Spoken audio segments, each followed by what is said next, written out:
Në Lajme do të ndiqni, muaj shtator ka shënuar më pak aksidente krahasuar me po të njëjtën periudhë të një viti më parë. Gjatë vitit 2018, qeveria nuk parashikon rritje të pagave apo pensioneve. Në raundin e tretë të pranimeve në universitet, në Universitetin e Gjirokastrës numërohen 468 vende bosh. Edicioni informativ në televizionin Kanal 7 mundësohet nga Tetor.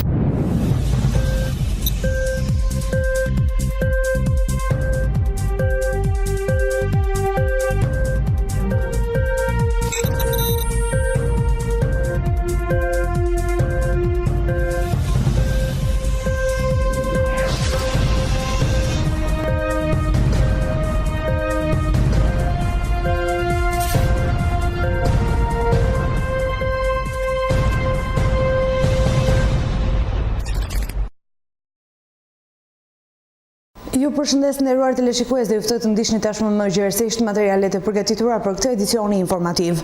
Muaji shtator ka shënuar më pak aksidente e krahasuar me po të njëjtën periudhë të një viti më parë. Megjithatë, shifrat e personave që kanë humbur jetën nga aksidentet rrugore janë alarmante.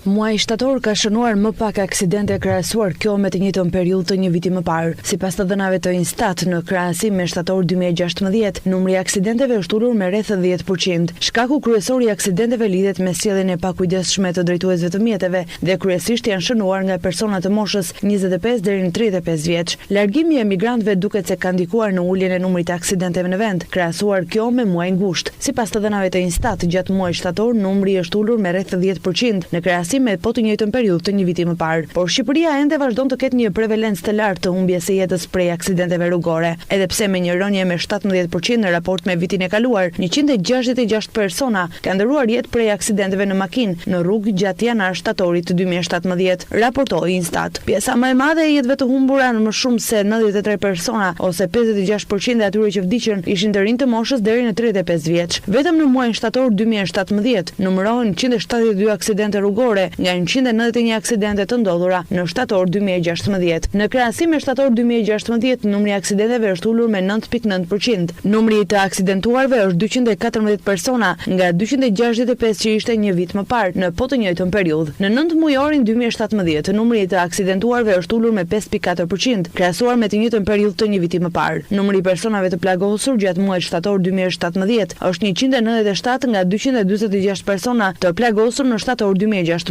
Krahasuar me mesataren e personave të plagosur gjatë vitit 2016, ky numër është ulur me 5.8%. Sipas Instat, në shtator aksidentet rrugore në 86% të rasteve ka ndodhur si pasojë e sjelljes së drejtuesit të mjetit. Numri më i lartë i aksidenteve është kryer nga grup mosha 25 deri në 35 vjeç, duke zënë 31.4% të numrit të aksidenteve rrugore dhe duke u rritur me 5.9%, krahasuar me të njëjtën periudhë të një viti më parë, e 9 mujorin e 2017-s. Aksidentet rrugore të cilat kanë ndodhur si pasojë e sjelljes së drejtuesit të mjetit zën 81.3% të rasteve. Numri më i lartë i aksidenteve është kryer nga grup mosha 25 deri në 35 vjeç, duke zënë 28% të numrit të aksidenteve rrugore dhe duke ulur me 3.9% në të njëjtën periudhë të një viti më parë. Në shtator 2017, numri i personave që kanë ndëruar jetë për 100.000 banor ishte afërsisht 1 person. Gjatë vitit 2018, qeveria nuk parashikon rritje të pagave apo pensioneve, por ajo që bie në sy nga investimet janë ato në infrastrukturën rrugore.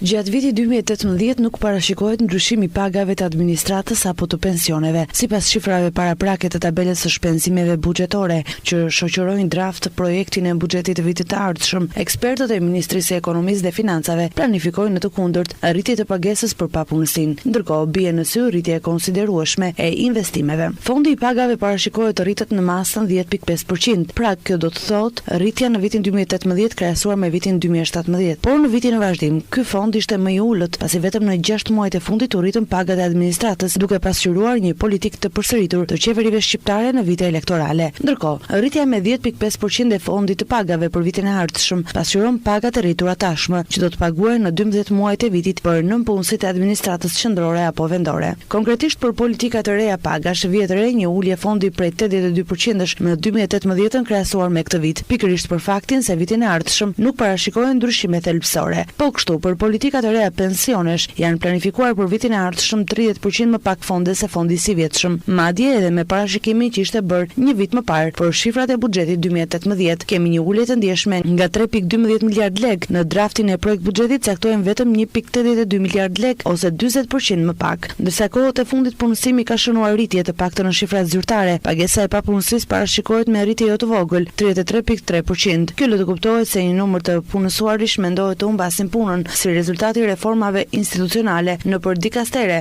apo edhe nga avancimi drejt fundit të investimeve në fushën e energjetikës. Nga ana tjetër rikthehet në vëmendje pas 4 viteve të vakta, shpenzimet kapitale ka një rritje në masën 15.9% të investimeve publike, të cilat nga 74 miliard lek në vitin e vazhdim kalojnë në afro 86 miliard lek vitin e ardhshëm. Në projekt buxhetin e vitit të ardhshëm, fondet për ndërtimin e rrugëve dyfishohen nga 130 milionë euro si vjet në 280 milionë euro në vitin e ardhshëm. Në raport me prodhimin e brendshëm brut, investimet pritet të arrijnë në 5.2% të prodhimit të brendshëm, duke ju afruar niveleve të larta të para në periudhën 2008-2010. Efektet në këtë rritje do kenë edhe shpenzimet për koncesionet aktuale që kanë nisur vitet e fundit. Pjesa më e madhe e financimit, rreth 62%, do të vinë nga burimet e brendshme.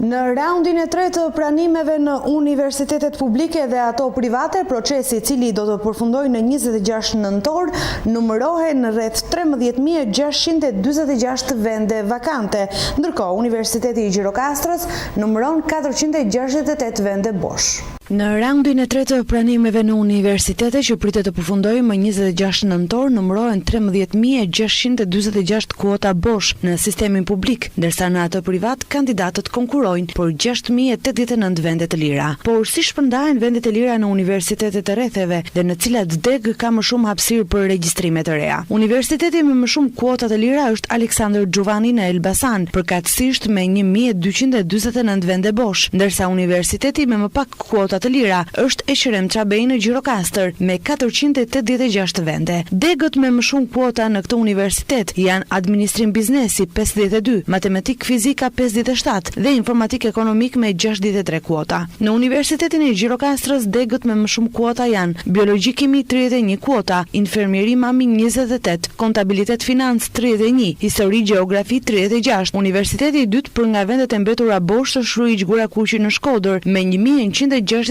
kuota të lira. Degët ku ka më shumë mundësi për të regjistruar në këtë raund të tretë janë gjuhë letërsi 44, informatik 41 dhe matematik 45. Universiteti Ismail Qemali në Vlorë renditeti treti me 955 kuota të lira dhe ku degët me më shumë kuota janë ekonomiku me 92 vende bosh, kontabilitet 81 dhe financë 88. Në Universitetin Fan Noli në Korçë kanë mbetur 606 kuota të lira. Degët me më shumë kuota të lira janë menaxhim me 50, mjekësi e bimëve 36 dhe administrim biznesi në marketing 52. Në Universitetin Aleksandër Mojsiu aktualisht ka 573 kuota të lira, ku degët me më shumë kuota janë matematik informatik 31, sistemet e informacionit 12 dhe menaxhim turizëm arkeologjik 16 kuota të lira.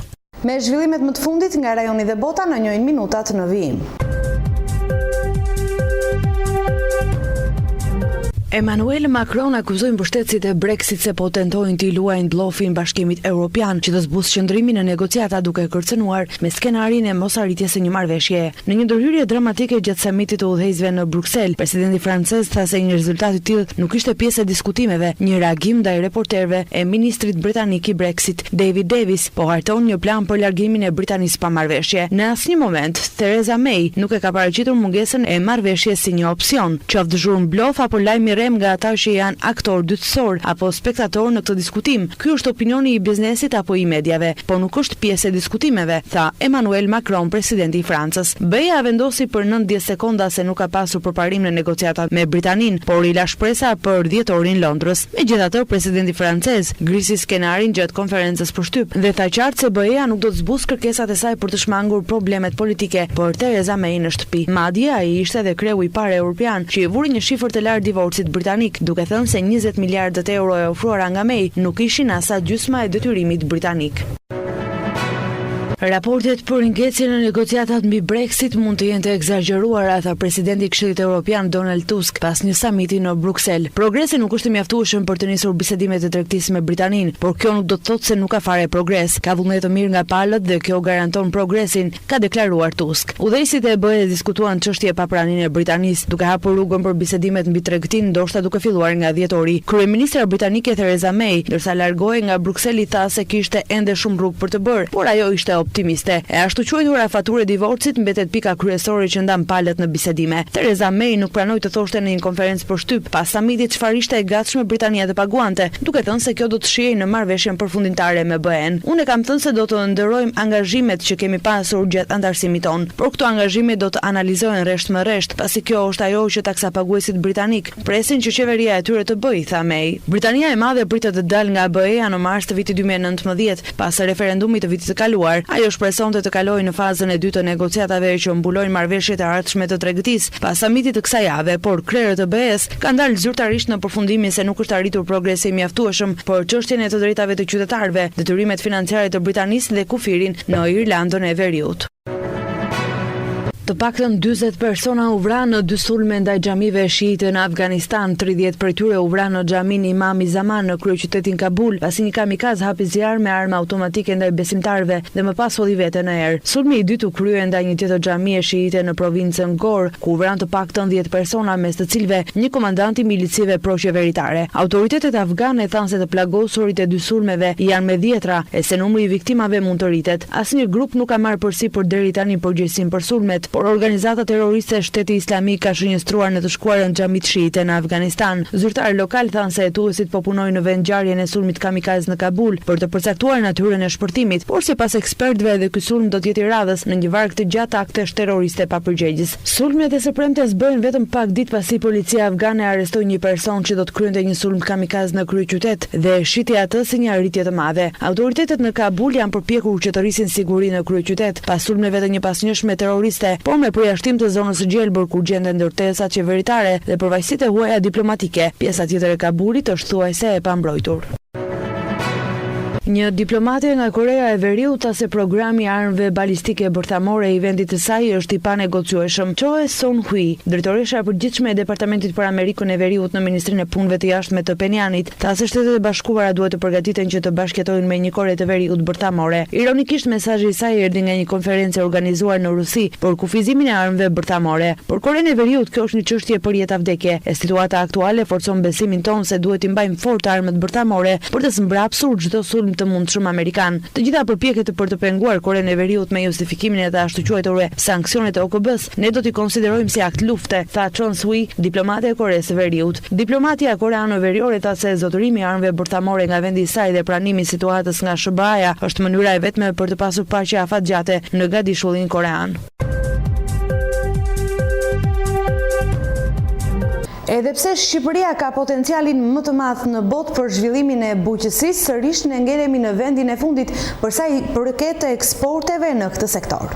Shqipëria renditet e fundit në rajon për sa i përket eksporteve të ushqimit, ndonse ajo ka peshën më të lartë të bujqësisë në prodhimin e brendshëm. Nga të dhënat e Bankës Botërore, eksportet e ushqimeve janë vetëm 5.6% e totalit të shkëmbimeve tregtare, ndërsa këto të fundit zën vetëm 55.6% të totalit të prodhimit të brendshëm bruto. Në krahasim me Shqipërinë, vendet e rajonit eksportojnë më shumë. Eksportet e ushqimeve të Bosnjë dhe Hercegovinës zën 8.5% të totalit të tregtisë. Edhe Maqedonia eksporton 2 herë më shumë se ne. Eksportet e ushqimeve në vendin fqinj zinin një peshë prej 11.6% në totalin e tregtisë. Përqindje më të lartë e eksporteve të ushqimeve e ka Serbia, të cilët përllogariteshin në 18.6% e totalit të eksporteve tregtare. Shqipëria mban rekord për peshën që zë bujqësia, duke e bërë atë vendin më rural në të gjithë Europën me rreth 22% të totalit. Pas nesh vjen Kosova me 14%, Maqedonia me 11%. Në vendet e zhvilluara pesha e bujqësisë është thuajse e papërfillshme, teksa për mesatarin e Bashkimit Evropian është vetëm 1.5%. Pavarësisht Përveç peshës së lartë të bujqësisë, Shqipëria vijon të importojë shumë produkte ushqimore, ndërsa industria përpunuese po bëhet gjithnjë më pak konkurruese përballë importeve.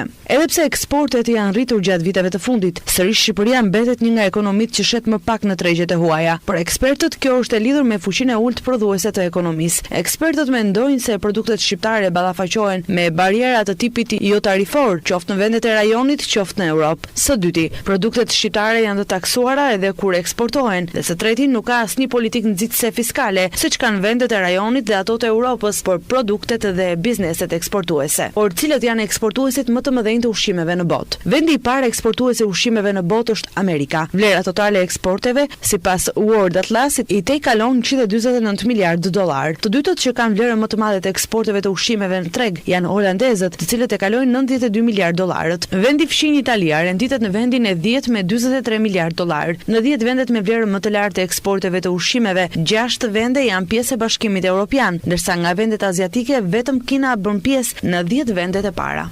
Shqiptarët do të paguar 21 milion euro më shumë në taksën e pronës, e cila pritet të aplikohet në vitin 2018. Shqiptarët do të paguajnë të paktën 21 milion euro më shumë si taksë pronë në buxhetin e vitit të ardhshëm. Të paktën këtë parashikim ka bërë Ministria e Financave dhe Ekonomisë në draftin e saj të buxhetit të vitit 2018, ku totali të ardhur në këtë zë është parashikuar rreth 60 milion euro. Sipas tabelave të reja të buxhetit, arkëtimi nga taksa e pronës 2018 pritet të rritet me 54% për të arritur në 8.1 miliard lek nga 5.3 miliard lek që pritet të mblidhen këtë vit. Qeveria synonte që të reformonte taksimin e pronës për vitin e ardhshëm, por duket se vetmja pjesë me reformim do të jetë taksa e ndërtesës, ndërsa taksa që paguhet për tokë trua dhe tokë bujësore do të bëhet sipas modelit të vjetër. Nga 1 janari vitit të ardhshëm taksimi i pronën do të pasojë ndryshimet e dukshme. Financat kanë bërë aktualisht një draft ndryshim në ligj për taksën vendore, ku në mes të tjerash është vendosur që taksimi i pronën të bëhet në bazë të vlerës së tregut. Aktualisht e njëjta taks llogaritet në bazë të sipërfaqes së banesë pranë metër katror një herë në vlerë fikse që ndryshon sipas 3 zonave në vend. Për momentin Ministria e Financave dhe Ekonomisë po diskuton mbi një variant sipas llogaritjeve të bëra nga ekspertë e këtij institucioni, kanë nxjerrë si nivel më optimal taksim nivelin 0.0.5% të vlerës së ndërtesës. Kjo përqindje garanton një vlerë më të përballueshme sipas ministrisë, dhe aty do të paguajnë aktualisht këtë taks për ata që do të futen në sistem për herë të parë. 2 vite të para zbatim të taksës mbi formulën e re, deri në finalizimin e kadastrës fiskale duhet të shërbesë si provë për ministrinë e agjendit tatimor që do të përzihet për të gjetur mënyrë më të mirë të administrimit, por dhe nivelin e dur të taksës që do të shkojë tek vendorët. Ndryshimi në ligjin e taksave vendore pritet të kalojnë dhe me disa nisma të tjera si pjesë e paketës fiskale të vitit 2018. Grafika do të na njojë me parashikimin e motit për 3 ditët në vijim.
Gjyrokaster.com, dritarja juaj e informacionit, vetëm në një faqe. Showbiz, sport, kulturë, lajme politike, ekonomi, koncept i ri në gjithçka, ndryshe nga të tjerët. Gjithçka në një të vetme. Dritarja juaj e informacionit në çdo hap, kudo që të ndodheni. Gjyrokaster.com. Dhe jemi gjithmonë më pranë. Ka qenë gjithçka e përgatitur për këtë edicion informativ, unë ju lë në shoqërinë e programeve tona në vijim. Bashkë mirupafshim.